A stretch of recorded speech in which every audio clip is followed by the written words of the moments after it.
Hello, everyone, and welcome to this episode of A Dungeon About, a podcast about RPGs, game design, and storytelling. In this episode, we take a look at Daggerheart, the new tabletop RPG released by the folks at Critical Role through their very own Darrington Press. Vincent and I were lucky enough to be part of the closed beta, although we had to sign an NDA, and so this podcast is actually sort of the first time where we get to discuss Daggerheart in public. And the podcast was recorded exactly 2 days after the open beta was launched for Daggerheart. So you'll hear us still be a little bit unclear about some of the rules since we didn't read the entire PDF yet. But I feel like we still had a pretty interesting discussion, especially about sort of the combat and how fear is used by the DM. If you're into that, I think you're going to enjoy this episode. Anyway, here it goes.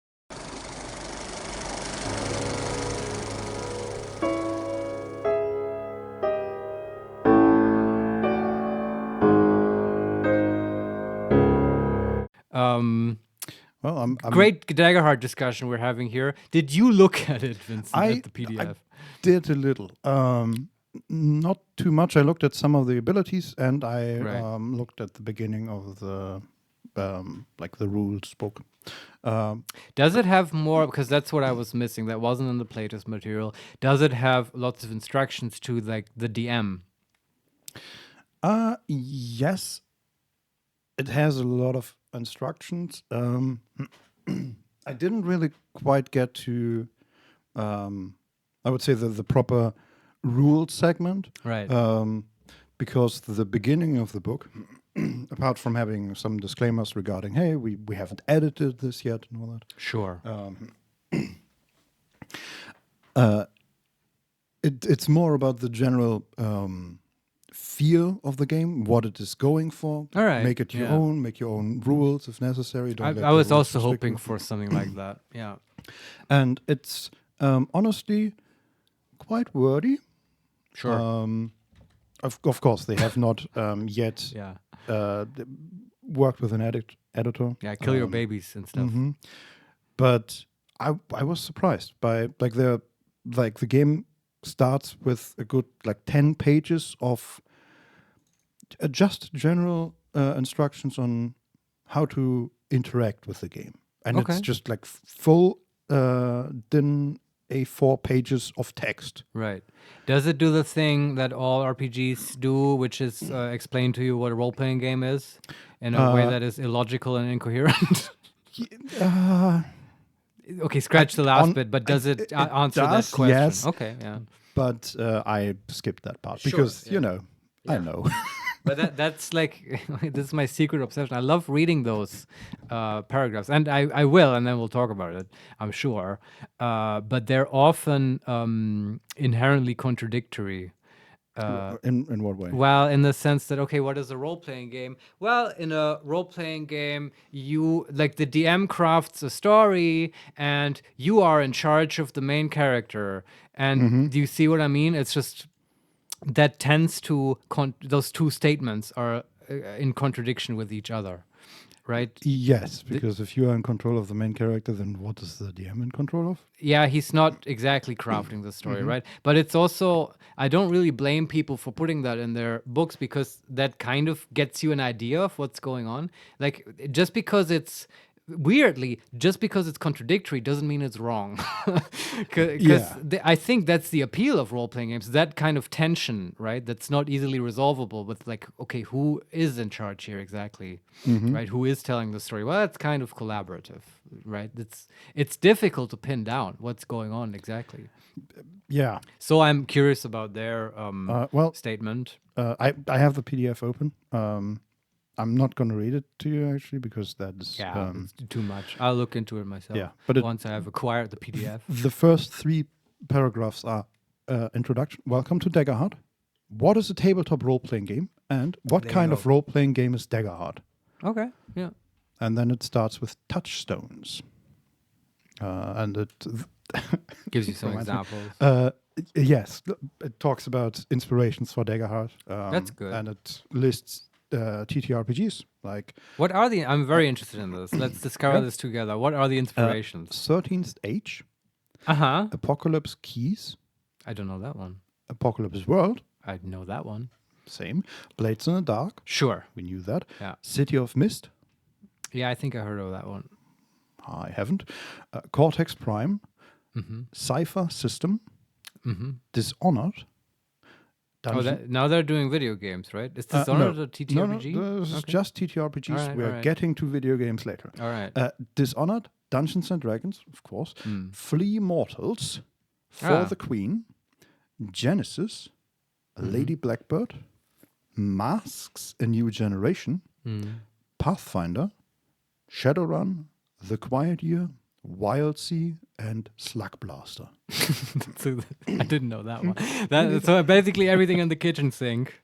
Like everything except Vampire the Masquerade. We don't like that one. Yeah. All right.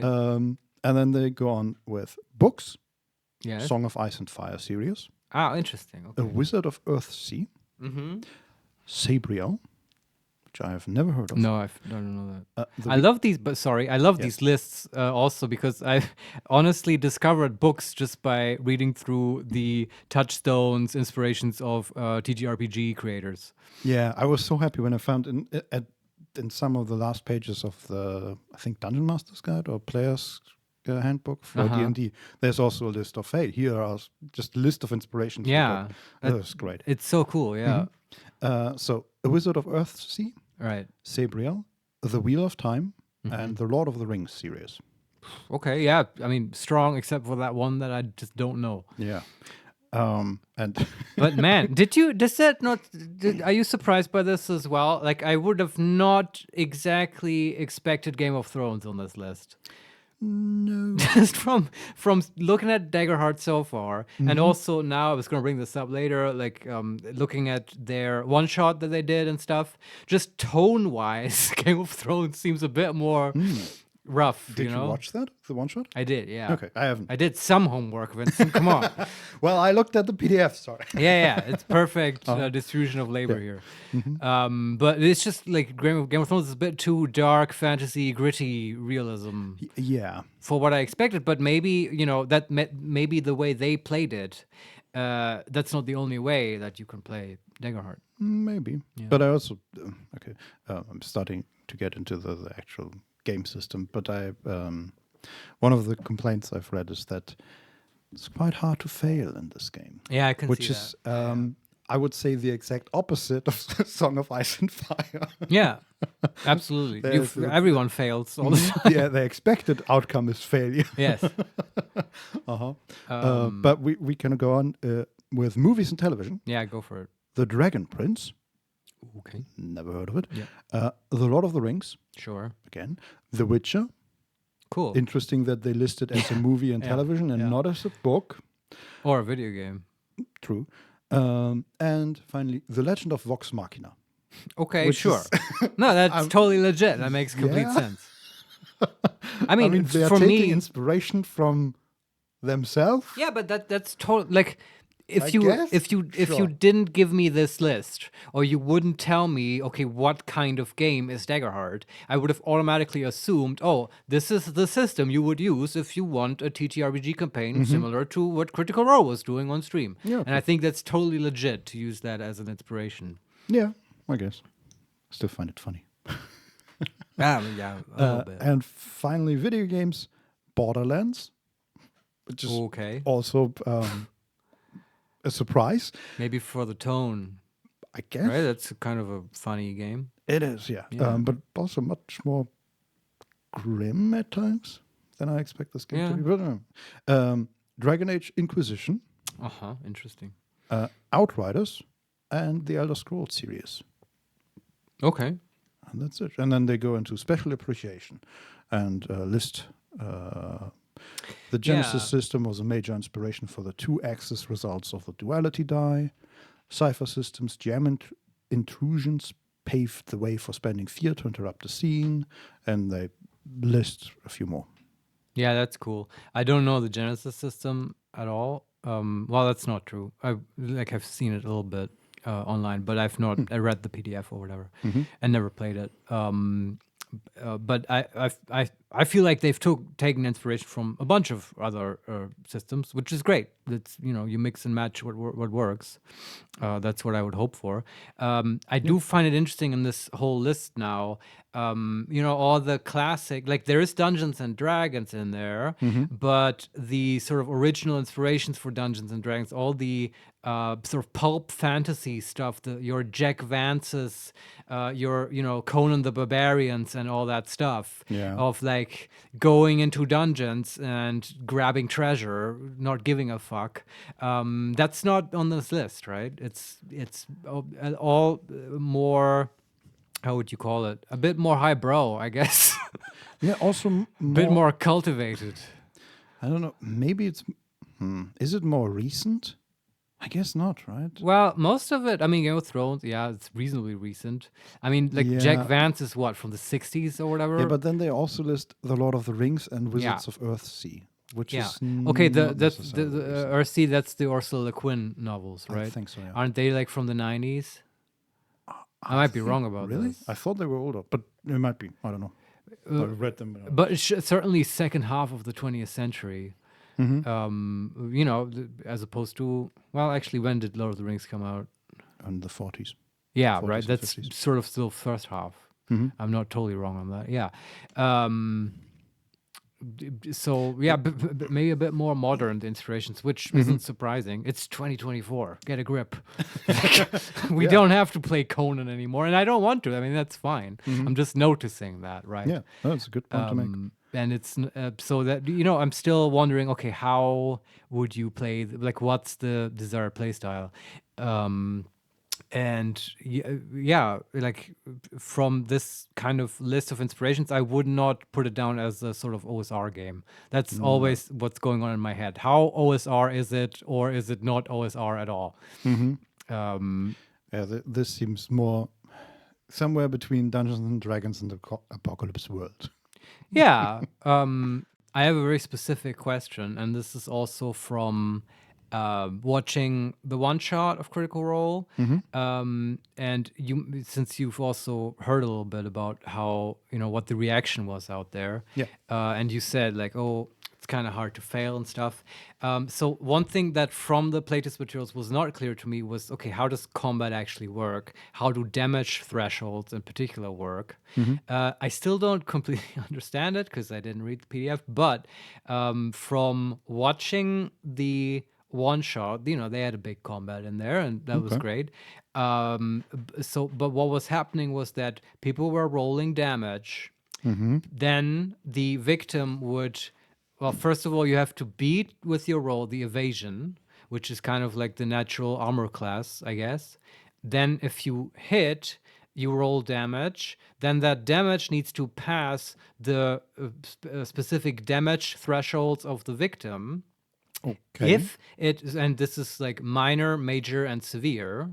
And I think it is always the case that once you then pass that threshold with the damage you do, let's say you pass minor, then the victim will take 1 HP damage, at major 2 HP, and at severe 3 HP. And that then gets deducted or deduced from your actual HP score.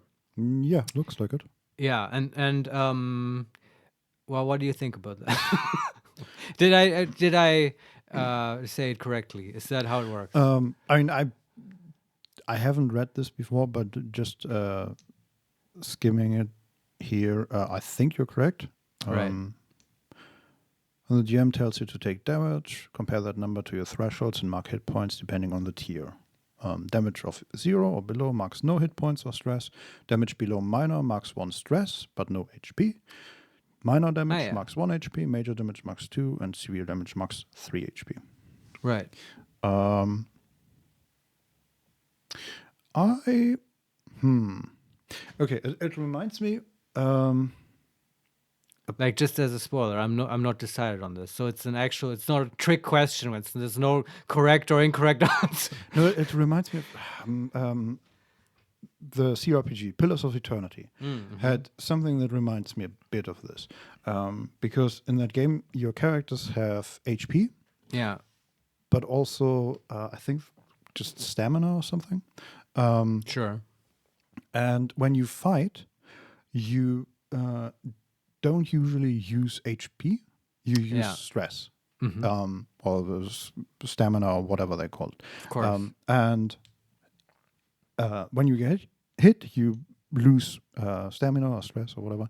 And when that actually reaches 0, or you take enough damage in one hit to break some threshold, you actually take HP damage, which means that and at the end of the fight, your stress resets, or your stamina, Right. but your HP doesn't. And I remember that I really enjoyed that mechanic in the game. Sure. Because you slowly drain HP over time, but every fight you basically begin with not full HP, but your full capability of fighting. Yeah, it's also, I could see how that would make it. I mean, that's a CRPG, there's no DM. I guess the designer would be the same role then. But if it were a TTRPG and you were the DM, it's might make, having several encounters in sequence, or, just a dungeon, it might make that easier to design, because you will never put the players in this position where they're sort of stuck deep in the dungeon with 1 HP or whatever. Exactly. They'll always have a shot at fighting just on their stamina. Yeah. And it also reminds me of like Shields and Halo and stuff. I think lots of FPS shooters have this mechanic, right? Yeah, even more so now. Like the whole Call of Duty series that has basically no damage until you die, or you take damage, but it heals very quickly, and then you fall back. Anyway, I like this. I think I would have to see how it plays out, actually, but I'm wondering now, even as a GM, how would that affect combats? For example, if the like the tanks of the group, the fighters and whatever they call it, the guardians, probably have higher thresholds, so you can hit them harder than a wizard, for example, or a sorcerer. Yeah. And you can also increase, right? I saw that was part of the level up mechanics, that you can increase these thresholds, and very specifically so, right? You can choose to increase either minor or the severe one, and so on. And that's very fiddly, and I find that interesting. That it gets my brain going. Like, oh, what kind of character builds and sort of tactical decisions do I have here? Yeah, and I honestly, in general, I think I like the idea of having like a 2-part HP system. Okay. Because just having HP as a resource feels like there's much left to be desired.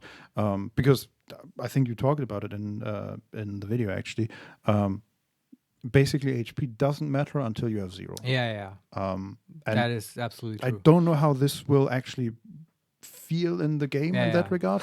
But any change to the natural, or to the more common, you just have a whole bunch of HP system, I enjoy. I mean, I said this in the video too. I'm not against the old system, but that's a particular way of doing things, and I think we should just recognize that that's not the only way to do things. No, and you can create very interesting decisions if you make it a bit more nuanced. Yeah, I will also say I don't know how it exactly works in Blade in the Dark. Neither do I. I think neither you nor I have played Blades. Yes, I've watched people play it, but that part never really made sense to me. Yeah, and I never looked it up. But in that game, there's also these 3 different wound types, and I enjoyed it in that case that there was a narrative going along with the actual getting hurt, with the violence, right? Because if you take a minor wound, you describe what kind of wound you take, right? Yeah, I love that. Maybe just a cut to your arm or something. But if it's a severe wound, okay, something gets broken or something gets crushed or something like that. And I need to see if there's more rules associated with that. For instance, like, okay, if you have a severe wound that needs treatment within like 10 minutes or so. Yeah, I don't know if it does that, but even then, that would be something that I might hack as a DM. Because you don't like that. No, because I enjoy having the narrative. You would going hack along it with in. Yeah. Yeah, totally. Yeah, I mean, generally, I notice, I think this game is very hackable, and I enjoy that. Yeah. If only because of its modularity and stuff, but also just in general, it feels like it's robust in its design, robust in the sense that you can fuck with it and it will not fall apart. Yeah. Right, which is not like, don't do that with Burning Wheel. Like, just don't. No, It doesn't but work with every game. Yeah, it doesn't work with every game, but it's a plus, definitely. Yeah. I still one of the favorite, if not the favorite game of mine is Stars Stars Without Without Number. Number. I know you're going to say that, which is extremely hackable. Exactly. Yeah, That's the one of the main reasons why the Yeah. game is so good, because it's you can do so many things in there, and the game just accepts it and moves on. It will not break. Yeah. And that's, I mean, it remains to be seen if that's really true for Daggerheart, but I get the feeling that it's very hackable, and it's also, it wouldn't be very difficult, I think, to come up with new like foundations and domain cards and all that stuff. And it's so like, even if you want to hack it just a little bit, then okay, just create a couple of cards, right, and mix them in with the stuff that's already available. Yeah. So that's cool. The thing with the damage thresholds and stuff, I agree with everything you've said. I think what's your opinion? we have a similar view on it. This is a much like more mundane point. I just wonder if it's going to be tedious at the table to sort of calculate that stuff all the time. Like, calculate maybe is too strong of a word, but I just felt sort of watching them and, like, going through the number of steps involved in arriving at what actual HP damage you take. That might be a lot of steps. If the intention is that it's okay, turn-based combat like D&D, right, where we trade a lot of blows. I didn't know this before, because just looking at the character creation, it might have been the case that in Daggerheart, like other games like, I don't know, Dungeon World or Burning Wheel and stuff, they do that, where you can resolve an entire combat with one roll, right? And you just get a result from the dice, and then whoever wins the roll, the DM or the player, they get some narrative license to describe how the fight goes, and then that's it. And we don't have to linger on this group of goblins any longer and stuff. But of course, I'm not going to say I don't enjoy sort of tactical beer and pretzels wargaming at the table, right, and getting into the nitty-gritty. And I love D&D as a wargame and stuff. That's cool too. But you know what I mean? Those two things have different sort of design constraints. Yeah. Okay. But you see what I'm getting at, right? Yes. One thing I'm immediately thinking of is, can you just like move all the thresholds one step to the right, basically? So if you are below 6 HP in this example, or below 6 wound, you take 1 damage or 1 hit point, and then moves up to 2 and 3 and 4. Just that no would make matter things... what happens, you take HP damage. So a fight sort of resolves a little bit more quickly. Sure, just wondering that would if be a hack. Yeah. How that would change the way the game would play. Yeah. I'm also. Can you go more into why it was so tedious? Because I'm not saying it was tedious. It just made me wonder. Oh, would this become tedious at some point? Right. Okay. So at higher levels, for example, or I mean, I didn't find the fight super interesting, but that's. I don't think the damage thresholds are the culprit there. It was just, okay, this is a one shot, it's a low level fight, and there are no stakes and stuff, right? But it's just that there were many parties in the fight, and many attack rolls were made, and each time you have to go through this sort of sequence of, okay, do I hit or not? Okay, how hard do I hit? But then I sort of have to repeat that step of how hard. Do you know what I mean? Okay. Because it just takes a lot of derivation to arrive at that final HP value that I actually deduce from my character sheet. And there's just something inside of me. Maybe it's the programmer, the amateur game designer. I don't know. Something that craves efficiency in these things. Do you know what I mean? Yes. I want to I'm- streamline that into like one roll or like one step. Yeah, but I think having it as 2 steps is the idea, right? Because I want to, as a player, okay, I think these are very different experiences for the player and for the DM. I don't know if monsters actually have these damage thresholds. They but- do. They do. I was Okay, wondering yeah. the same thing because I thought, oh yeah, you could solve a lot of this by just having asymmetrical rules Yeah. and monsters, because it's not interesting for a player. You see what I mean? To like watch the DM. I cast an AoE on like 5 goblins or whatever. Yeah, they took no damage. Lol. Yeah, and he has to go through the thresholds for each of them. yeah. Like just as a DM, it's so many more numbers to keep track of. You know what I mean? Okay, And I'm not already just thinking the of HP value. How can you hit that? How can you hack that to make it easier? I'm just thinking, okay, Yeah, just yeah. have all the monsters of a certain challenge rating always have the same thresholds, no change whatsoever. I like that. Yeah, I love stuff like that. That makes it easier to keep it in my head. But going I back- don't know if that's gonna work. Yeah, no idea. Yeah. But going back to the different experiences for the GM and the player, I can totally see that being annoying for the GM because he has so many different creatures that he has to control, or she, and they might have different damage thresholds, and there's a lot of attacks coming at him, and there's just a lot to figure out. For a player, at least the way I see it for myself, I don't see it as a big problem. One, yeah. because it's pretty simple math, right? The DM tells me, okay, you take 12 That's true, damage, and then yeah. you look at the sheet you have. Okay, that much. That means that HP. And Comparison is easy for people. yes, and also I would probably get used to the actual numbers I have on my sheet pretty quickly.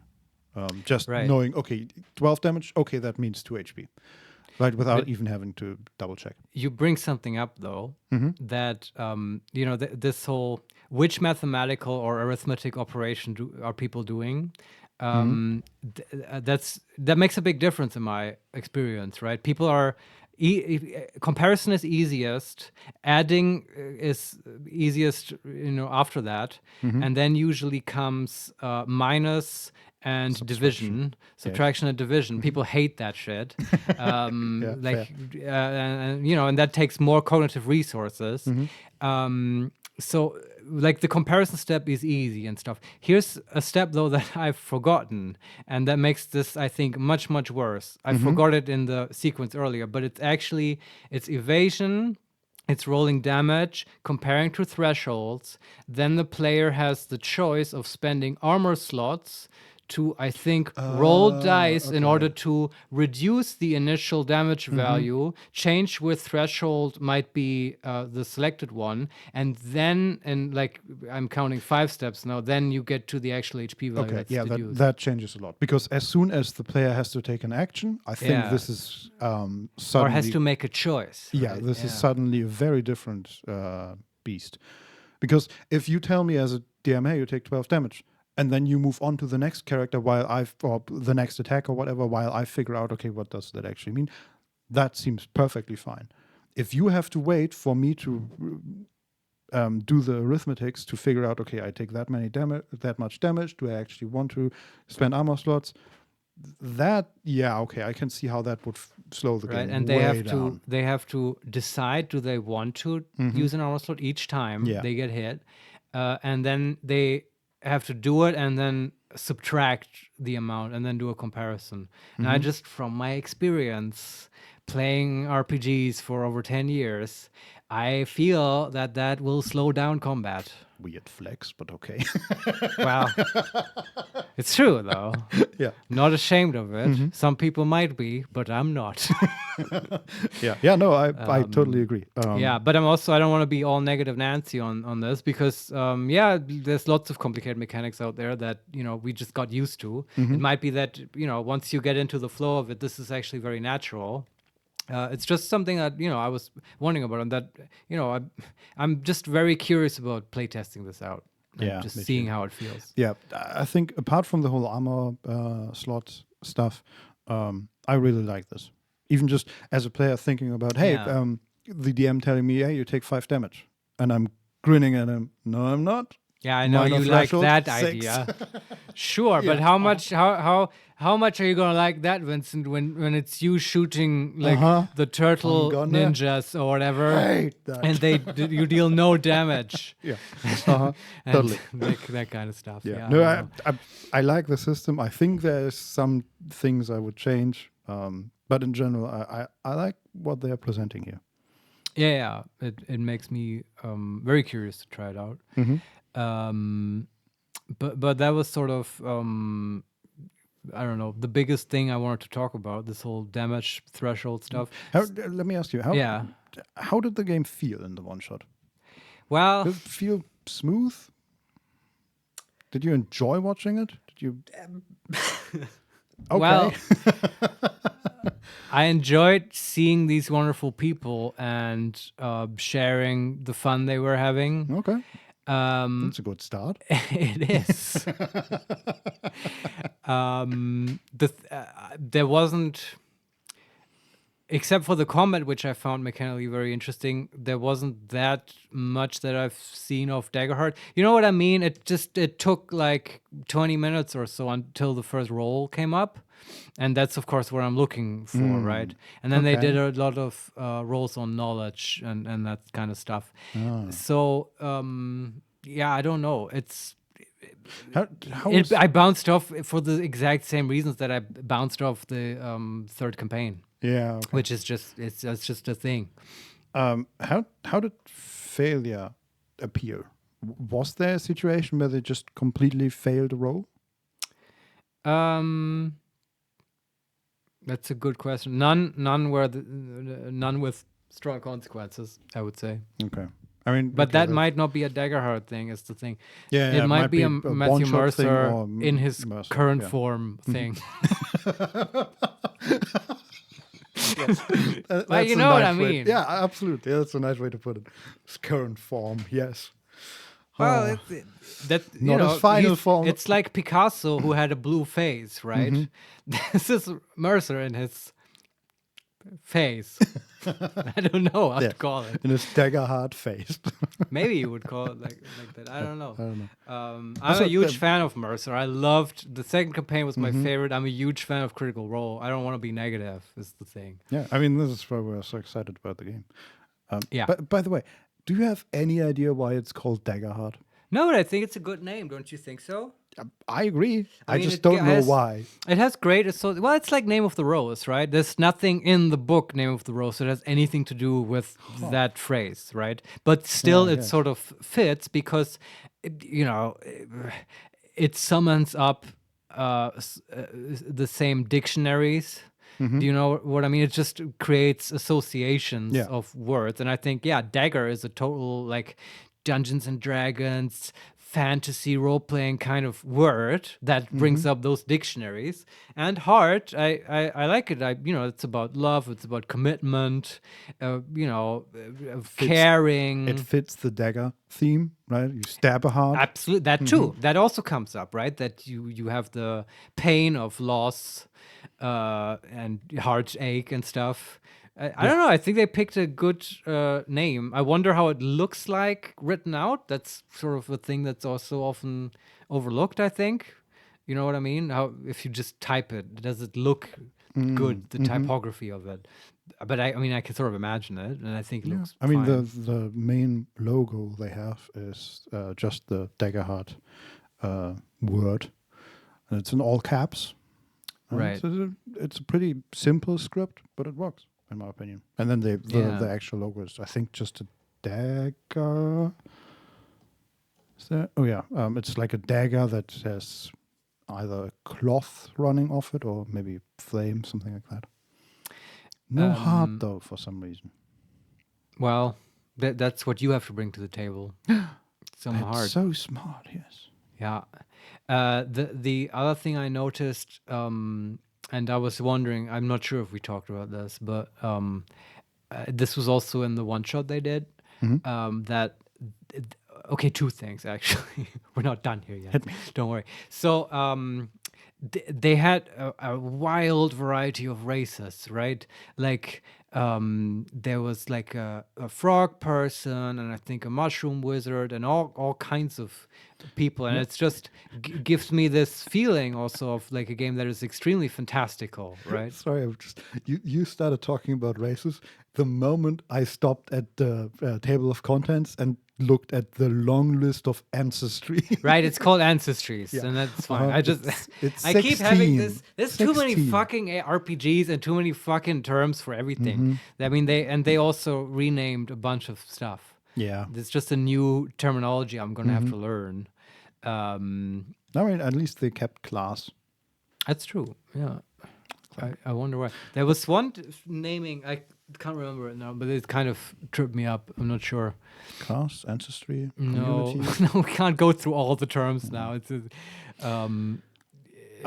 it'll come to me. But what's your impression on, like, how do you feel on all this multitude of ancestries? Um, I think I generally enjoy it more if a game has less options in character creation instead of like I'd rather have more. I don't even know if I want more steps to a character creation, but Sure. I think generally if you present me with or tell me, hey, pick one of these 16 things. Yeah. I don't enjoy that, whether it's background or ancestry or race or even skills.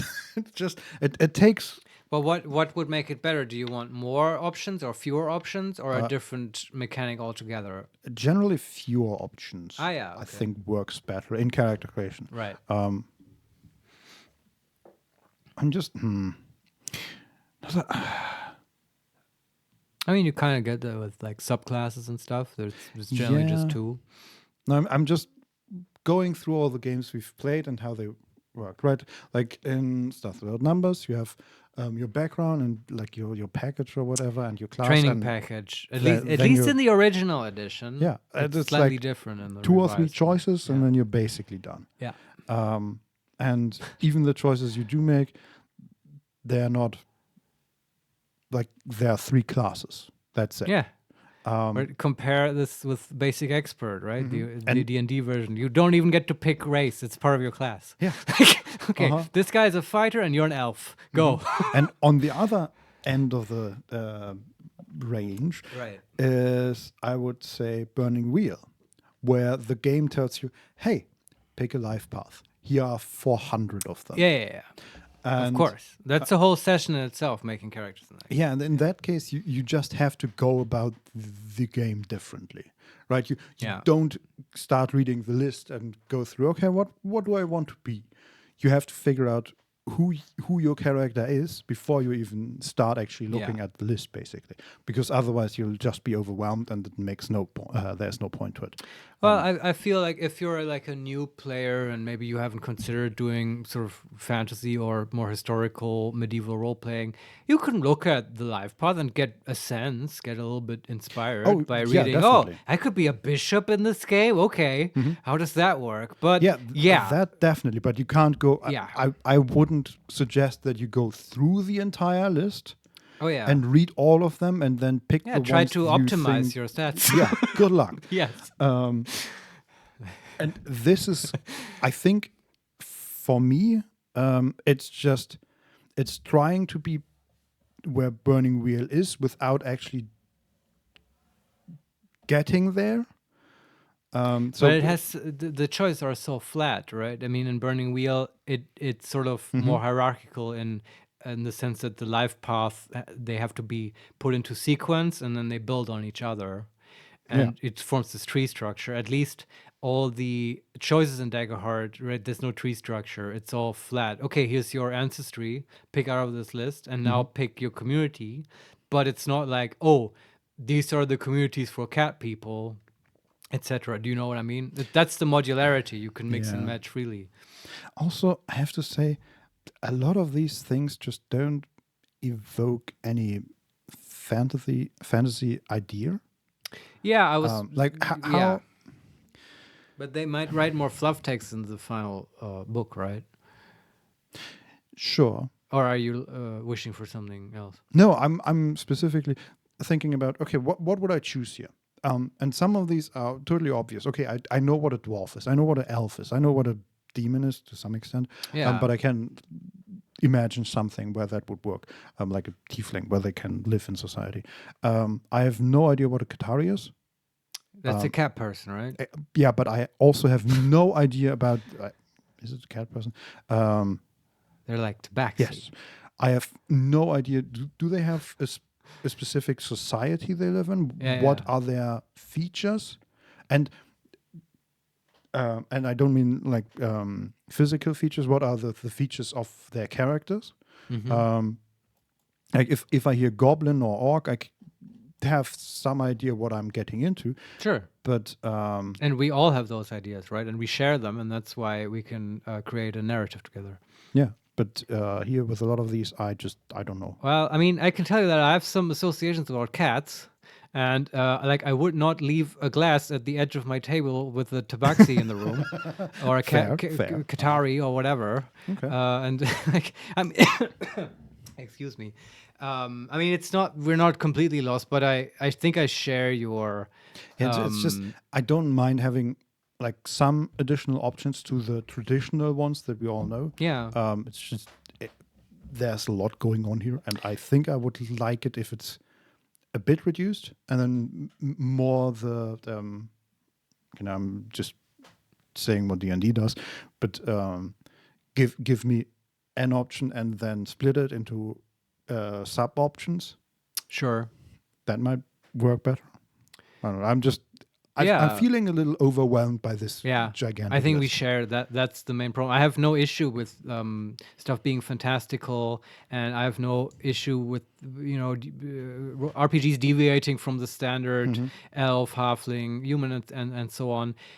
It's just that if I was the DM for a Daggerheart game and players came to me with a party of frog person, turtle person, cat person, etc., I would feel pressured into coming up with, okay, I don't know, an interesting individual culture for each of these, and frog and cat person NPCs and stuff. And I feel like I don't have enough guidance to do that in an interesting way. Yeah. But it might also be, and that's probably true, that I'm completely overthinking this. And it's just, like people want to just have fun and be a cat person. And like, why not, right? Marius, this isn't about fun. Yeah, I know. This is about games, and this is serious.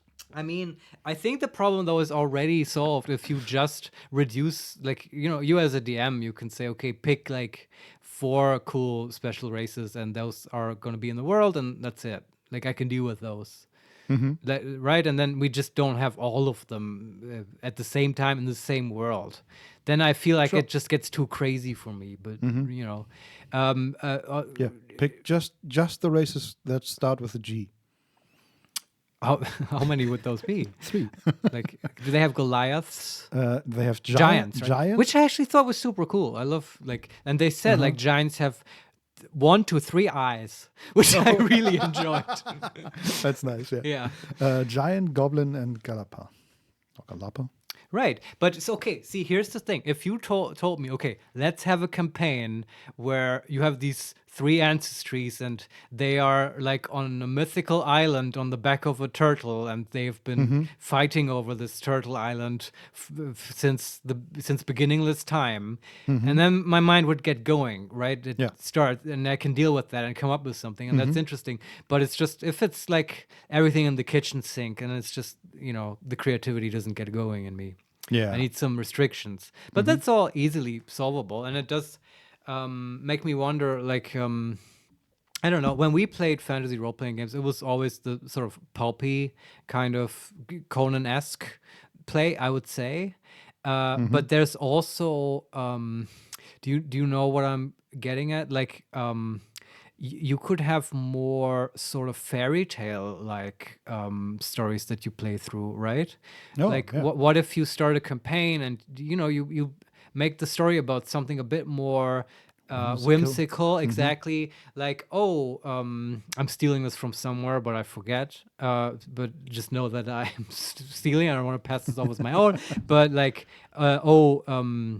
summer has like died or whatever, and like you and your friends have to leave your village to go to the Lord of Winter and like inquire into the location of summer or whatever, right? And then it makes complete sense in my mind that you collect the party together, and it's a fairy, a frog person, a cat, and like a turtle going to revive summer.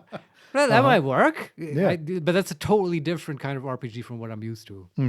But I get the sense that Daggerheart is supposed to work with that kind of narrative.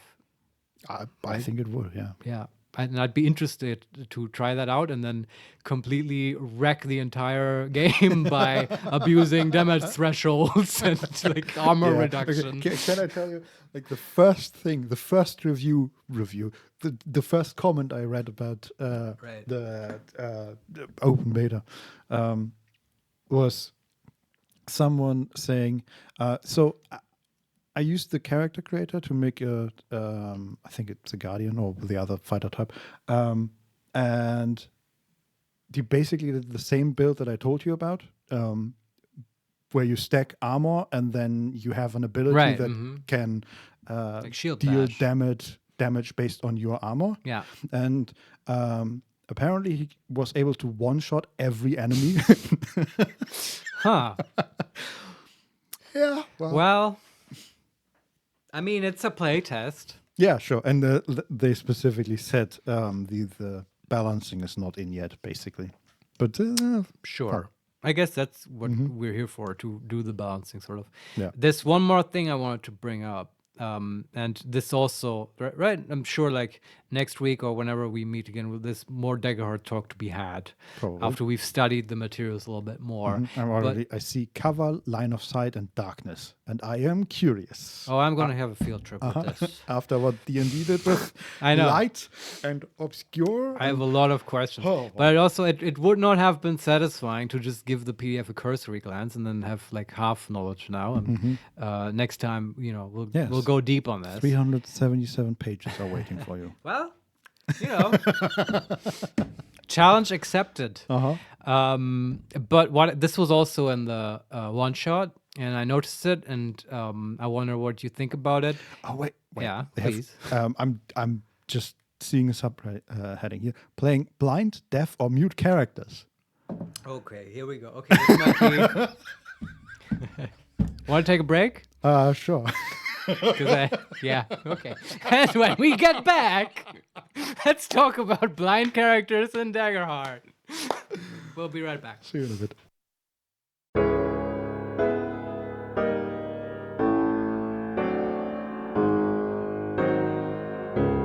Yeah, we're going to relax for a moment. We sort of stumbled into this stream. There were like technical difficulties behind the scenes here, like involving my mixer breaking. Actually, this is incredibly ambiguous what I just said. Yes, like you just realized. yes, because I don't mean the audio mixer. I mean a literal like falafel and hummus mixer.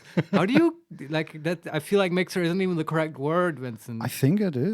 But like, so what's a Stab mixer? One that is like A blender? Yeah, that's a more correct term. I'm talking about you know a blender. how I got there?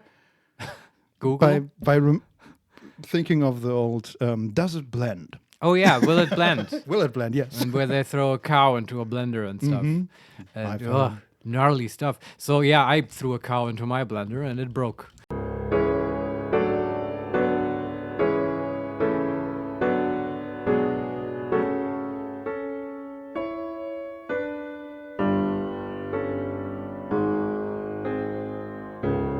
So the thing I wanted to bring up before the break was that I was very interested to see how fear is being used, and that was also in combat. That was very interesting, and there seemed to be quite a bit of options. Right, fear, of course, being saying this for us now, but also for possible viewers.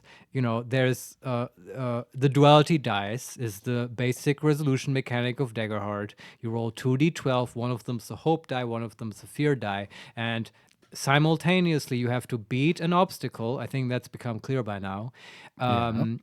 And also orthogonal to whether you beat it or not, which of the dice comes up higher will determine whether the entire roll is hope or fear. And if it's hope, the player character who rolls gets a hope resource. And if it's fear, the DM gets a fear resource, right? Yeah. And I don't know if the DM has some kind of limit, but of course they will probably generate about 4 times as much as the players generate. And they end up with a bunch of fear. And you can use fear apparently for all kinds of things. Of course, I don't know the full list yet, but I just noticed that Mercer in the one shot was using it, for instance, to give himself tokens during a fight. Not entirely sure, what you can then spend those tokens on, but It's just action tokens. well, he used them for. So first of all, let me finish the thought and say the currency conversion was like 1 fear to 2 tokens. Okay. I don't know if that changes, maybe for tougher fights or, it's just interesting that exists. It's not 1-to-1. And then the way I got it was he was spending tokens to deal additional damage, increase damage that he was dealing, spawn additional enemies during the fight. Like all kinds of stuff, basically, right? That's cool. Well, I guess I'm a total negative Nancy today, because I agree that in general I like this resource and like mechanizing sort of DM moves, right? Yeah. And what they can do, and I'm into that stuff. I think it's just some of the specific things that the tokens were spent on. I'm just, from the DM perspective, I'm not super hot on. Specifically, just like spawning additional enemies and stuff. Just in my experience, once the fight is going and DMs bring in additional enemies sort of whenever they feel like, it feels really cheap. And I've seen this from both perspectives. Like from the players, they feel a little bit cheated when you bring in additional goblins when the fight is halfway over, and from me being a player, it just feels like the DM I guess noticed later that he didn't balance the fight hard enough, and it's like ad hoc balance after the fact. And it's just the basic problem I have with it is that then it ends up coming down to DM fiat, right?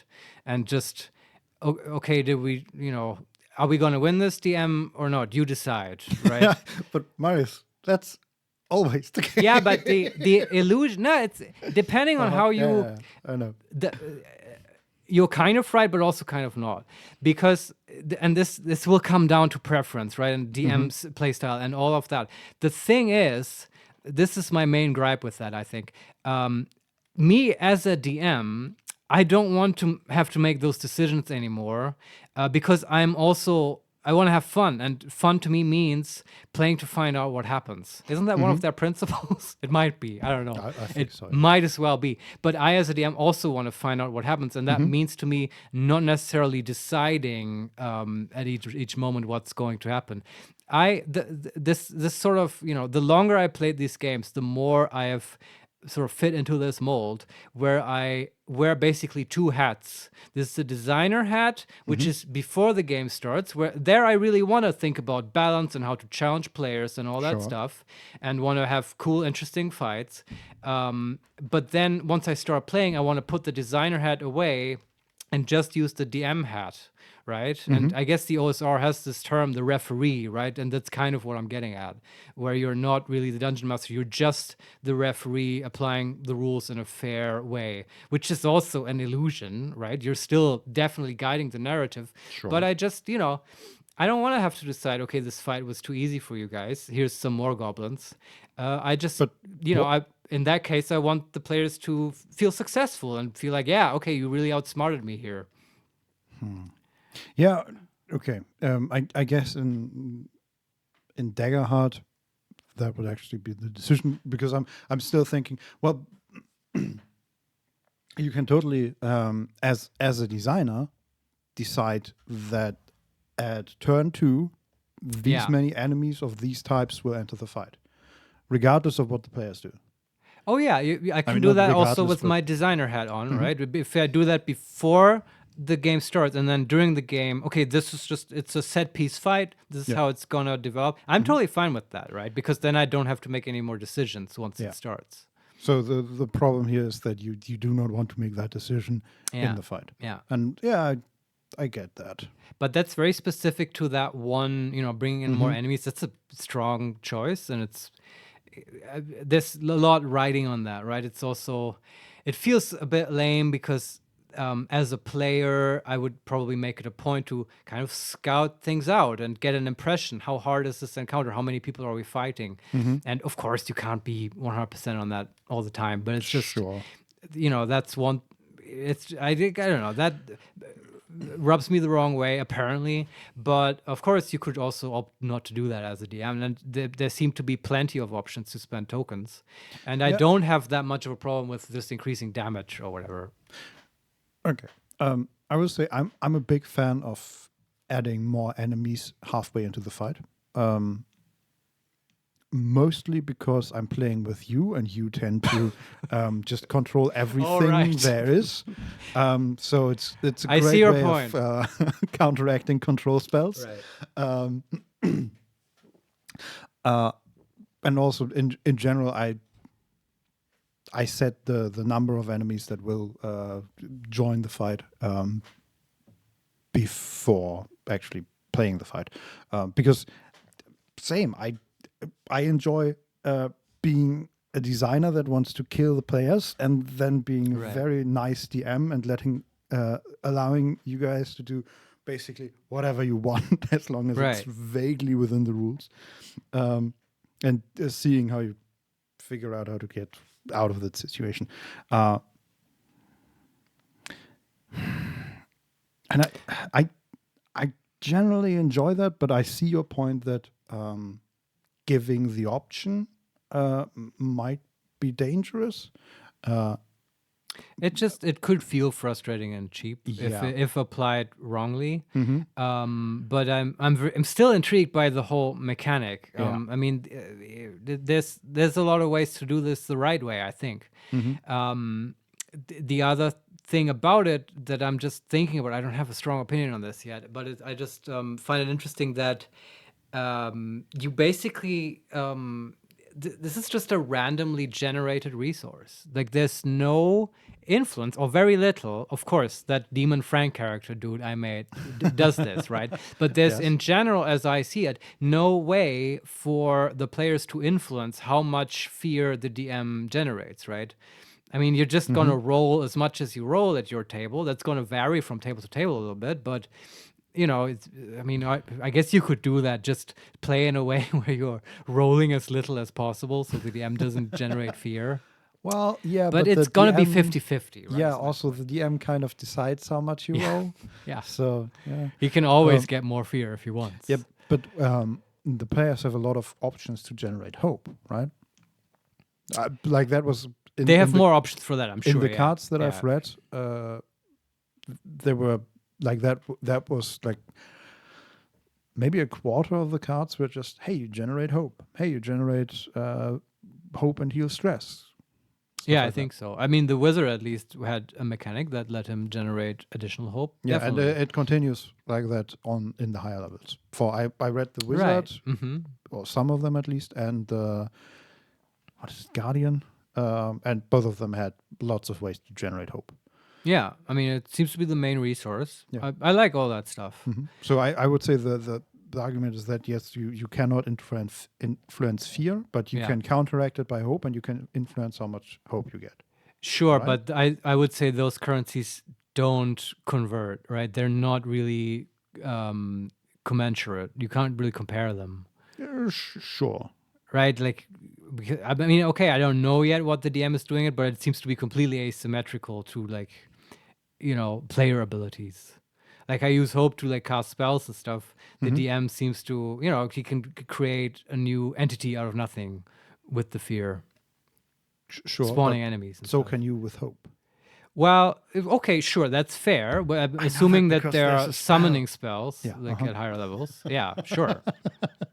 Yeah, but I see your point. But I don't know yet, right? But Mm-hmm. it might be sort of symmetrical, and then that will be interesting. But I'm expecting that the DM sort of has a much more leeway in the way he uses fear, and it's just it still stands that there's going to be a constant rate at which fear is generated. Yeah. And yeah, there's no point here that I'm making. It's just something I'm observing, right? And it's an interesting dial to adjust. I feel, right? It's I don't know. It just gets me thinking, right? Could you have like more high intensity dungeons where you design it in a way that people roll a lot more, so more fear gets generated, right? And then that's a more intense, fast-paced style of play because suddenly the DM has all this fear. I mean, they're going to do something with it. Yeah. Right. Or you could have, an adventure where you don't roll as much and then, the DM doesn't have as much fear and then he can't do as much. It's just something, I want to try out and play how that feels. Yeah. I honestly have no opinion yet because I really don't know how it plays or what even the options are to use fear or hope. So I don't know, but I see it as an interesting aspect of the gameplay. And here I remember it now. This is perfect. This way we can put a ribbon on the Daggerheart discussion for today. I just remembered which naming rubbed me the wrong way, and it's Hope. I don't like that name, and I have a very specific reason. This is from watching that one shot because while they kept saying, "Okay, I roll this with Hope," or I think at some point Liam was like, "Oh." I'm pretty low on hope and stuff, and I just like hope has a meaning, right? But isn't that what he said? I'm pretty low on hope because his character he has that's the thing. Resources? No, I don't think they were hopeless at all. Do you know what I mean? There's a mismatch between what that means and how players are because the resource doesn't make you like not having as much of it doesn't make you super desperate, and it's just. I'm sure there's going to be times where, running out of hope will make you actually hopeless. But in many situations, I feel... It's probably more related, like the hope you have is more related to your HP or your stress levels, right? And many other things, sure. And it's just that it doesn't hook onto the narrative meaning of hope. And same for fear, by the way, right? It doesn't necessarily make you more afraid or make the feeling of first of all, it's not necessarily a horror game. It might be a whimsical fairy tale that we're telling. Anything is a horror game, Marius. Well, if I run it, sure. But you know what I mean? That just because that fear goes up doesn't mean that, fear is the emotion that is primary right now. Yeah. And I understand. There's a general, and this isn't Daggerheart specific though. This is a general trend I notice in lots of RPGs. Because I guess you have to name everything, and eventually you're gonna run out of nouns and stuff. What are you gonna do, right? But here's another thing in Daggerheart. Like every class has like spell casting, right? As far as I read it, and like spells or abilities. Which but basically spells. Correct me if I'm wrong. In all like the foundations or whatever, there's like your spellcasting ability is listed, and so rogues cast spells with agility. That feels wrong. Yeah, you get to say you see what I mean, right? That's an easy fix, though. For me, that's just flavor. They just have to rename them a little bit, like your power source or whatever, like 4th edition did. But and then it's fixed for me. This is just a nitpicky flavor thing. It's just you don't cast spells with agility. Well, I guess this is still a beta, right? It is, and that's also why I feel it's legitimate to be a nitpicky asshole, because they're literally asking us to break the game and find the stuff that's so rough around the edges. And overall, I hope it comes through that I'm actually pretty excited about this, and I think it's a good game, right? Yeah. Well, I do want to play it. Yeah. Just want to test it out, see how it runs. If the things they try actually work. Well, we'll see. Maybe we can get something going. Yeah, no promises here. We'll see how it develops. Anyway, I guess that's Daggerheart for today, and that might be Might be the podcast.